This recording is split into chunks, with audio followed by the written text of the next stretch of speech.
Welcome to Virtual Assistants, the Agency Growth Machine podcast. Take your digital marketing agency to the next level as we share secrets, strategies, and client success stories. Step back from the day-to-day of your agency and activate massive growth using virtual assistants. And now your host, Azar Siddiqui.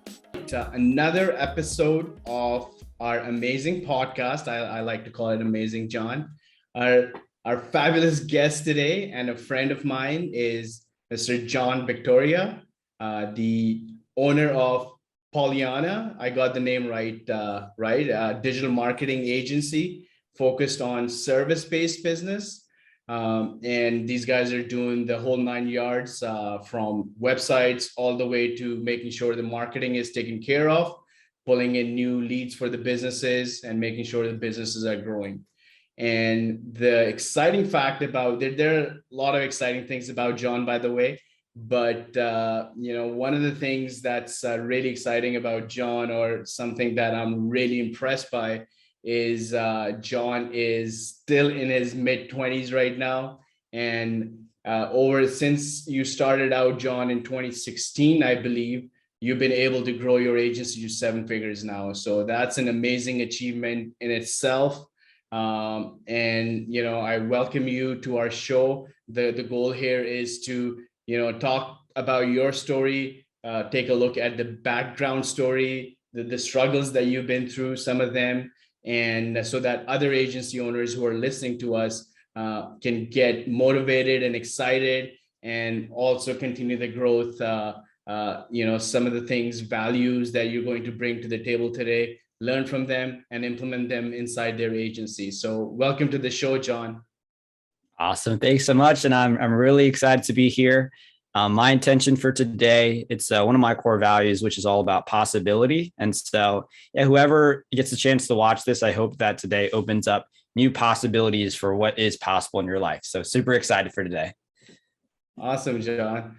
John and I have been, we've met, we're part of the same coaching group, and we have the same coach and things like that. So, we were able to spend some time together this past August as well. And it was a great time meeting. I mean, he's a genuine human being, and we have some funny stories about that trip as well, but we'll leave him for some other time.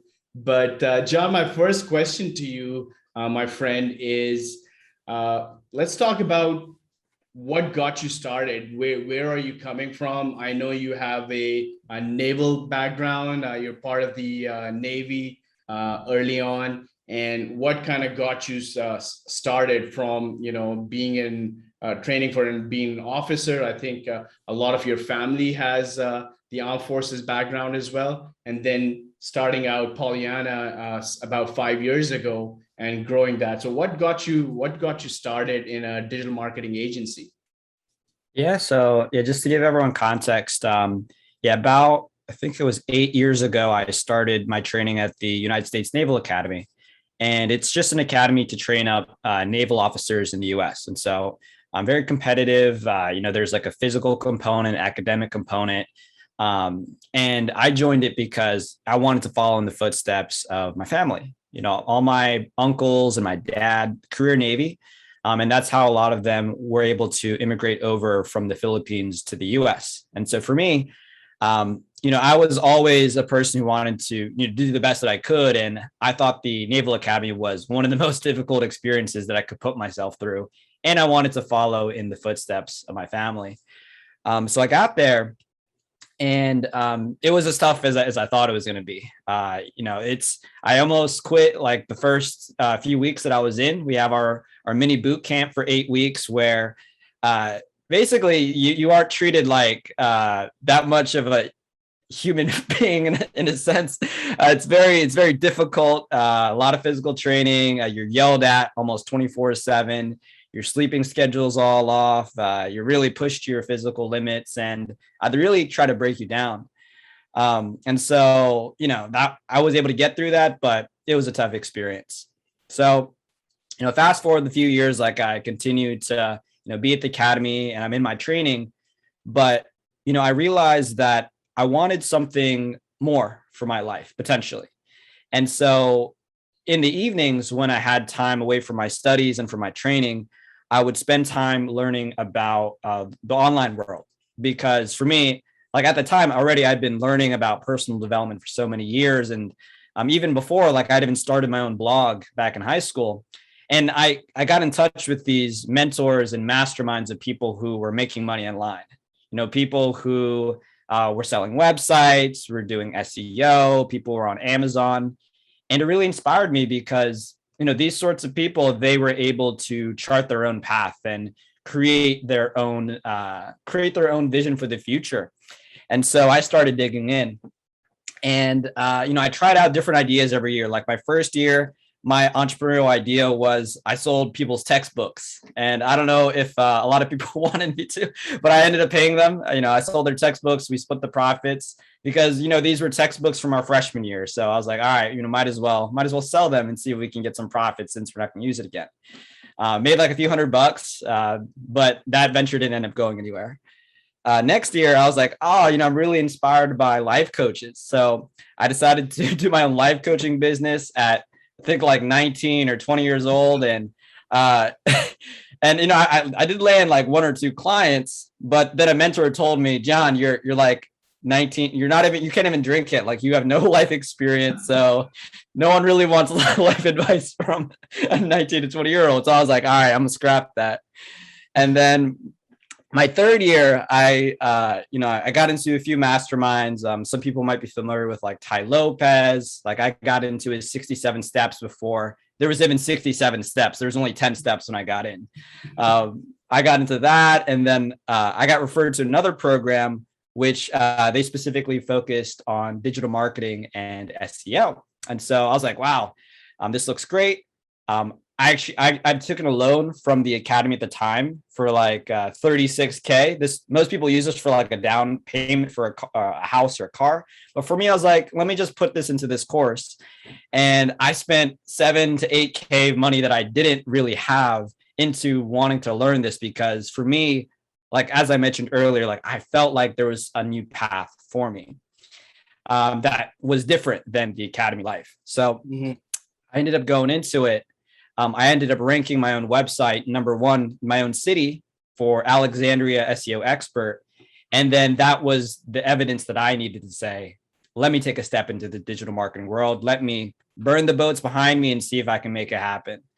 And then the rest is history. I don't want to go full into the story, but that's like how I started. And, I've always had this, I want something different in life. I'm about possibility, like I said earlier. So, yeah. So this entrepreneurial bug, do you have family who are small business owners or business owners, or are they strictly focused on careers and jobs and things like that? So where did this come out of? Yeah, all my family, they're not entrepreneurs. It's either medical field or might be engineer or tech, but nothing around entrepreneurship. So I think for me, where it came from is just the people that I chose to be my, I guess, intellectual parents or family.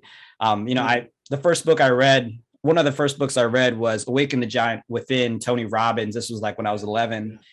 Sean Stevenson. Yeah, I was reading all these guys. And so they just like inspired me to think bigger. And I think that's where I drew the flair from. Nice, man. That's such an inspiring story. And the fact that, you've been reading so early on, I kind of got the reading bug like recently, and it's not even reading that I'm doing. I'm, listening to audiobooks and stuff like that, because, I can't read for my life depended on it, but this Audible thing is working really well. But it's so inspiring that, you started out early, you knew there was something different out there for you, even though, you were part of this Naval Academy, and, you're thinking of doing the same thing that your family's been doing, but still continue to try out different things. And then the fact that, you took that $36,000, which is, take that and start putting that towards your business. So once you started doing that, and once you ranked your website in Alexandria, Virginia, right? And did you start getting clients right away? What happened there? So after I ranked the website, I left the academy, which was a shock to everybody. Most people didn't see what it is that I saw. They're like, "You're crazy! Like, go back." Most people, like, they wish their entire life that they could do something like you just got into, and you're Yeah. almost done. Why are you quitting? Mhm. So yeah, when I first started, to be honest with you, it was a very tough. I'd say like half year to a full year. I didn't get any clients. All I did was I was focused on building relationships. So I would go out to networking events, BNI, Business Networking International, or the Chamber of Commerce's. I put together my own speaking events. And for me, I was just planting seeds because I really, I don't have any business background. So I don't really have any connections I could just easily tap into. Mhm. So it took me about, yeah, I think it was like 8 or 9 months before I got my first client. And I almost quit before I did. I remember because the only money I really had was that loan that I took. So I was dwindling down that amount of money that I had. And I also wasn't very financially literate at the time. So I was going to too many events and, buying people things I probably shouldn't have at the time. Um, but I think it was like 6 or 7 months in, I remember just like one morning I was just like crying and I was like, man, I think I might have made a huge mistake leaving. And I was looking at jobs on Indeed. I was like, I'm about to like apply for a digital marketing job. But then that day I shared a story with my friend. I was like, hey man, like I'm really struggling right now. I'm really feeling really disheartened. And he told me like, bro, you know what you should do? You should read this chapter in Think and Grow Rich by Napoleon Hill. It's this chapter on persistence. And Mhm. you should read it every single day out loud for 30 days. And then, let me know how it goes after. And so I did it like for 30 days. And it just kept on reminding me that sometimes you're just 3 feet from gold. And, I just kept on reading and reading it. And then I think a month or 2 months after that, I put together an event at a WeWork. So I was just talking about SEO. And then I landed one of my first clients, which was a moving company. And so then that point, I like kind of validated that, hey, what I'm doing, someone will actually pay me for it. But it was tough. It was a very tough 6, 8 months just Oh, man. being young and everything. So Yeah, that being young part, I may not be able to relate to that, but I can definitely relate to, if you're consistent and persistent, the rep stack business, which, it's growing like crazy right now, fingers crossed. But, had I not put in the 13 years and those 13 years, they were I can relate to them as a struggle period, man. Like, if my life depended on it, I couldn't grow the business over 300,000 a year. And, it was like, there were so many tough times. There was tough things I had to do, tough decisions. And, there were times where, I felt like quitting and take on a job and things like that, but just kept doing that, kept doing that. And, there's usually something is around the corner. It's just that, like, just like what you said, right? That you just, put in the distance and you'll get the result. For you, I think it was great and early on that you kept with it and not taking a job and for focusing on your business. For me, it was a 13-year journey and I had to just keep going, keep going, keep going. So, totally relatable. And I know so many other people who are listening to us can relate to a very similar struggle that they're going through. And, John's, I think, example that we're going to be listening to today, and from where I'm coming from, just continue with the path, keep on learning. I think this is something that you've been doing, John, where, even though you haven't had a lot of work experience, but I think continuous learning from people, coaches, and I know you're an avid reader. So did that play a part in getting you to, maybe learn some new skills like sales and things like that? Because I'm sure that you didn't have a sales job before, you didn't learn it from the corporate world or anything like that. So how did that, did you learn these new skills inside your agency? yeah, that's a great question. And it comes back to our core values. Our number one is continuous self-improvement. And yeah, I read so many books, whatever I could get my hands on, because that's all I could afford at the time, books. And then when I could start afford like a mastermind group or a Facebook group, I would pay to get into those. And then after that, if I could go to a conference or get one-on-one coaching, like I'm always, hiring people that are much smarter than me in the area that I want to be in. Just right now, like I have a coach for fitness. I have a coach for digital marketing. I have a coach for my mindset. I have a coach for sales. And, these are people that I pay, hundreds to thousands for every single month. And so for me, I think that, I think that it first requires to be coachable, but I think that if you can be humble and go to people who know so much more than you, and then truly and honestly express your problems, like that's the fastest way for you to get ahead. Because, what we're trying to do most likely has been done by someone before. Like they exist currently in this world. And I think sometimes as entrepreneurs, we just want to do it like our own way, and that's fine. But it's like, you can also learn from so many other great people that are willing to help. So I love personal development. That's a rough road. I did it that way, and I invested in a coach way too late. So that's amazing that you just said that. I had Andrew Cass. He's a sales trainer and he's running a Pipeline Pro. It's a SaaS operation, and he was on my show last week. And what he said is that coaching basically buys you speed. And I think you're a testament to that, where you didn't have the real world experience, but you got the right people in the right positions, whether it's coaching or inside your internal teams. And you just bought that speed, and you guys hit 7 figures inside 5 years. So amazing, man. So let's move into, before I move into the nitty gritty of how you've got your marketing, sales, and retention department set up. Let's talk about these core values. I know your core values are like really near and dear to your heart. How important are they, and what are your core values? Yeah, it's a great question. Yeah, our core values, we use them for everything in the business. We use them to decide, who we should hire, who we should, how we do performance reviews. It's also used whenever we're considering different partners we're working with. Do our partners, like external partners, meet our core values? So it's so important for us. And even if someone might be technically, skilled or trained, if they do not meet our core values, it is not a fit for us. And so, for me, like it's so important to have that synergy, that culture, because, we're in it for the long run. And to be in it for the long run, it has to be based off of core values. And so for our core values, like it's been a journey, like to kind of explore and figure out the DNA of our company. Originally, our core values, we had an acronym. It was called RAPIT, RAPIT. And so I'd always tell the team, you got to wrap it. What are the core values? And they were results oriented, accountability, proactive, integrity, teamwork. And that was our original set. But after talking to so many coaches, they were like, man, like those are great, but those are baseline values. Like every professional should have them. And it's like, oh, okay, I guess we have to dig deeper.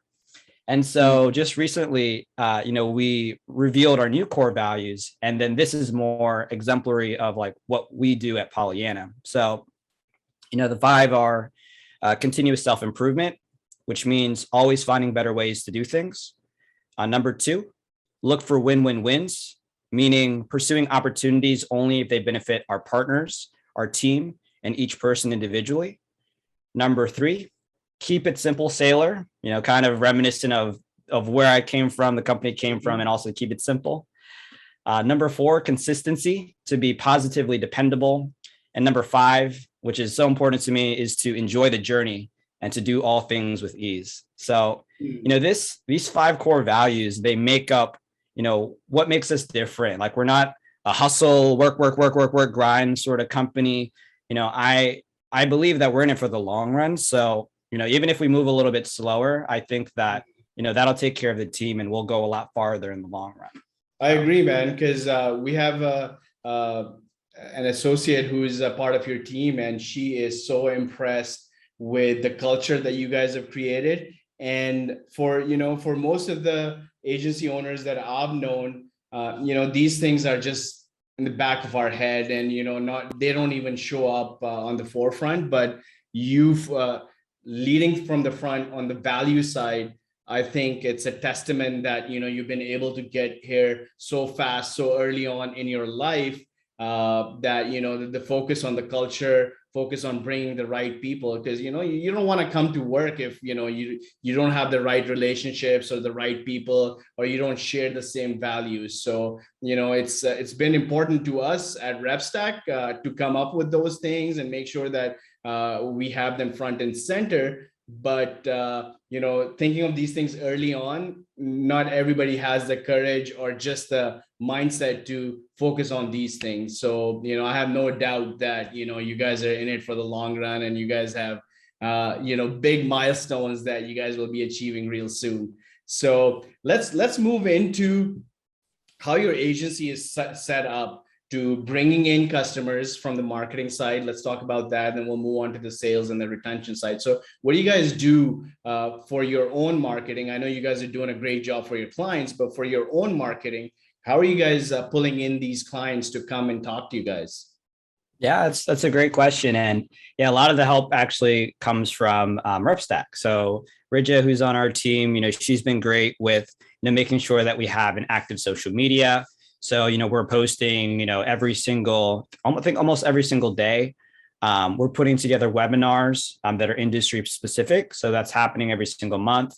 We're launching a podcast pretty soon. It's going to be called the HVAC Financial Freedom Podcast. And so Rija is also helping with that.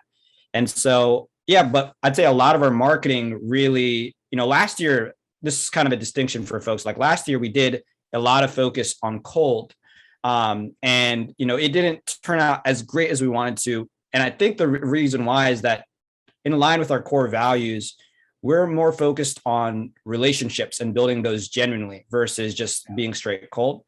And so we pivoted this year, and Ridge has been helping us to build marketing that is centered around how do you build genuine relationships with other people. That's why we're making bigger branding plays with the podcast and the book, webinars, going to associations. Because, I believe that, just 3, 4, 5 key relationships in an industry will make everything so much easier versus, messaging a gajillion people and not focusing on the relationship. So that's kind of like where we're at. That's awesome, man. Because, again, as an agency owner, and I've been there, done that, when you think about growing your agency, you think, let me get a cold caller. Let me start, help him get some calls out, and that's what's going to grow the business. But I can promise you that, especially in these days, it does not work. You want to be able to set up a core marketing process where it's like Josh Nelson says, it's pull versus push, right? So you want to be able to bring in pre-qualified people who are interested in talking to you. And once you have these core processes, like what you're talking about, man, like the webinars, the podcast, I know you're going to do amazing on that, because, with everything you bring to the table, I'll be waiting to tune in. And everything else that you guys are doing to build out the brand and being the expert in the market, it's just, it's the way to go. Because now I'm sure that when you move into your sales side, it's a lot easier for the salespeople to kind of, talk to people who've registered for your webinars, for example, and people who've been kind of listening to you guys and interacting with you guys on social media. Is that the case? Is that how the sales process works now? Yeah, I mean, quick example, I spoke with someone who hopped on our webinar last week, and the conversation wasn't like a strong sales, like me trying to put someone's arm behind their back and get them to sign sort of deal. It was more just like a conversation and like, hey, what are your goals? What are you trying to do? And how can we create this possibility together? It's not a hard sell, because they know, like, and trust us. So yeah, just like that. That's the dream. Yeah. So that's awesome, man. So, and are you guys doing any paid ads right now? Anything like on that side? We just started some Facebook ads, but not enough data into to be sure just yet. But yeah, we're running, but to be determined how it goes. Yeah. Facebook ads work really well for us. and we know a lot of great people in our network who are doing a great job. But I think especially with the things that you're already doing, just building upon those webinar snippets and things like that, Facebook ads is definitely going to be a great arsenal for you going forward. I can promise you that. So let's move into your sales process. Looks like you're leading the sales team right now, and you're going in on closing the deals. Is there anybody who's booking appointments for you, or how is that process working out? Yeah, I'd say primarily it's myself in the sales role. I'd say that out of all the components of the agency, this is probably the most underdeveloped because starting the agency, we focused mainly on fulfillment. So right now I'm leading the charge for that, building out all the processes. I've also brought in a few coaches to look at our system and figure out, how can I build the most effective system? But yeah, currently I'm the only closer. And then I do have one team member who is helping with some outbound calls to try to set the appointment, but mainly myself at the moment. So if anyone wants to sale call, you'll see me. So that's another amazing story there. It's a huge value bomb for somebody who's maybe already running their agency or starting out, that we think that we'll get some cold callers and things like that, but you've been able to get to 7 figures without really a sales department. And I can definitely relate to that because, inside RepStack sales departments, we just built out our sales department like a month and a half ago. We really didn't even need a sales department, because if you're doing everything beforehand properly, and you have that educational mindset, you're genuinely helping out your clients, you really don't need to sell at that point. You're just a closer. You build that relationship, people trust you, they'll continue to come in. So great job, man. But I can also promise you, once you have that department set up, it is going to be amazing, man, because you can just bring in that SDR or a sales development rep, and she can start booking those appointments and things like that. So you're in for a really pleasant surprise. So that's sales. And we covered marketing. Let's talk about retention, because that's, again, you're closing these deals, you're bringing in people. You're obviously doing an amazing job, but you want to be able to, I'm sure that you're not picking up the phone at 7 o'clock in the evening and answering or jumping on the website and fixing the coding issues or a spelling mistake maybe. So how is the retention department working out? How are you retaining these clients inside your agency?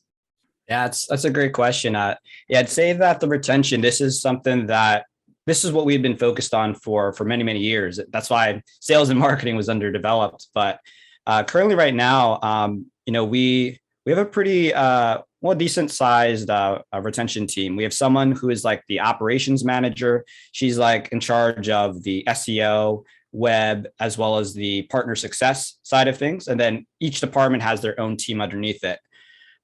We set up our business using the methodology traction, EOS, if anyone's familiar.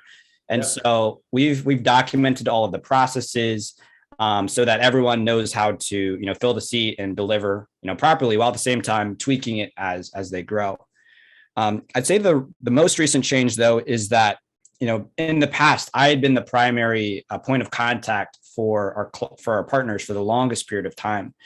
But recently, I think it was 2-3 months ago, we brought on, account manager, what we call it, our partner success manager. And it's been great. It's been about 4 months in, and he's been introduced to all the clients.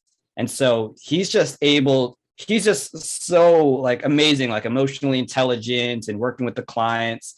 And it's been able to free me from having to, fix every small thing or have to coordinate with the operations team as much. And so, yeah, retention's been great.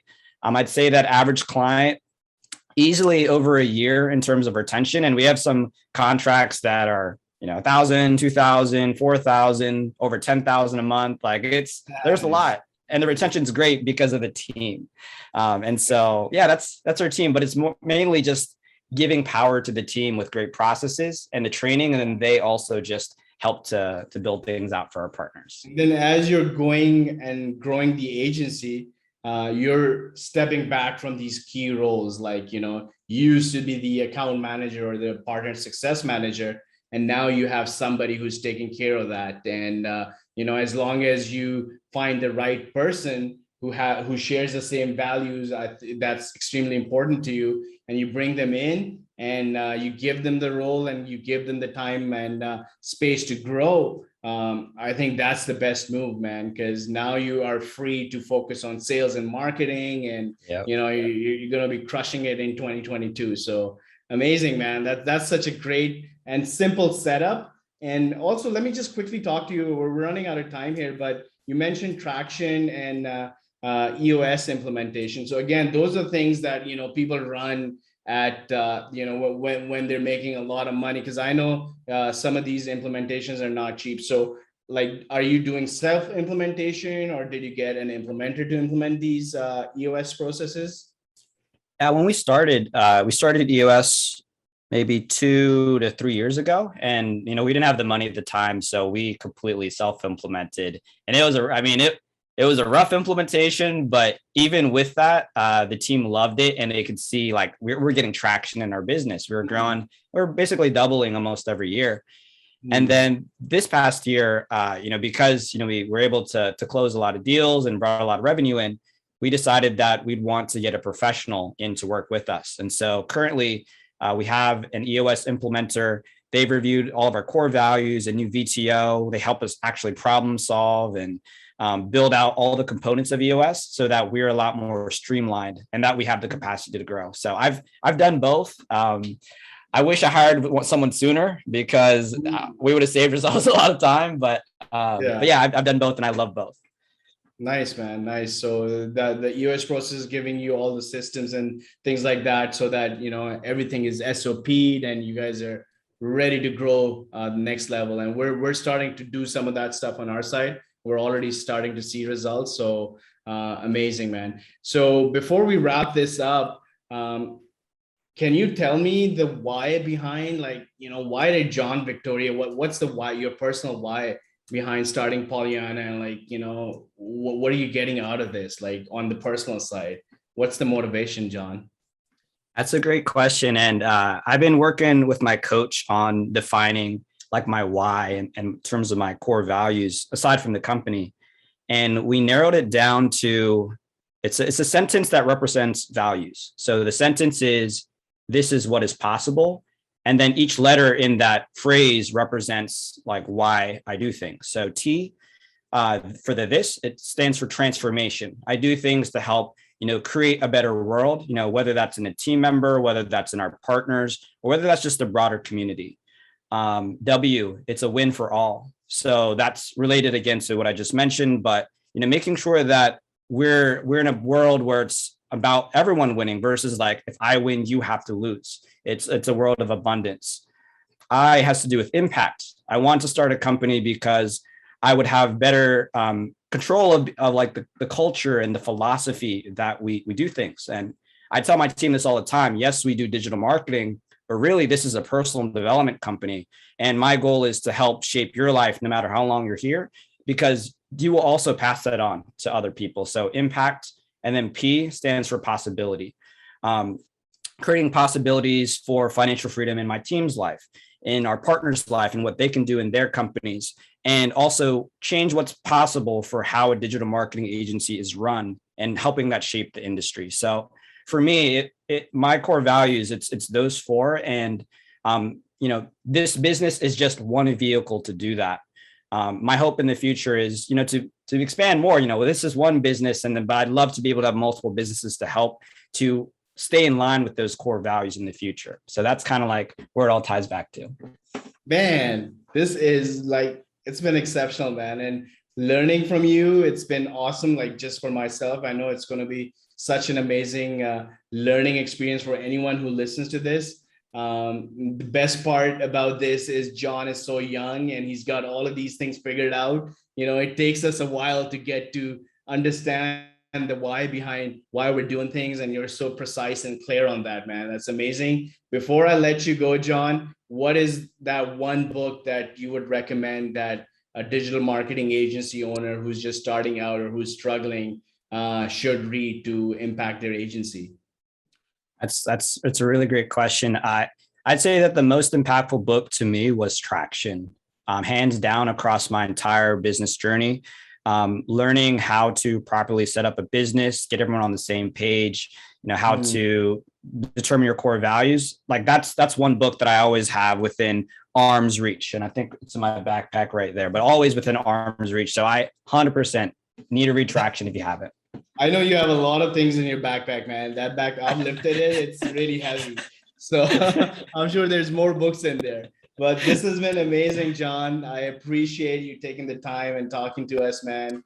This is going to be a lot of great learning for a lot of people, especially the young entrepreneurs who are starting their agencies. So thanks for doing this, man. I really appreciate it. And thanks for having me. I appreciate it. Thanks, John. We'll talk to you soon, man. Okay, bye. This has been The Virtual Assistant, the Agency Growth Machine podcast by Azar Siddiqui, co-founder at RepStack. If you liked today's episode, you can find more and subscribe at repstack.co. Thank you for listening.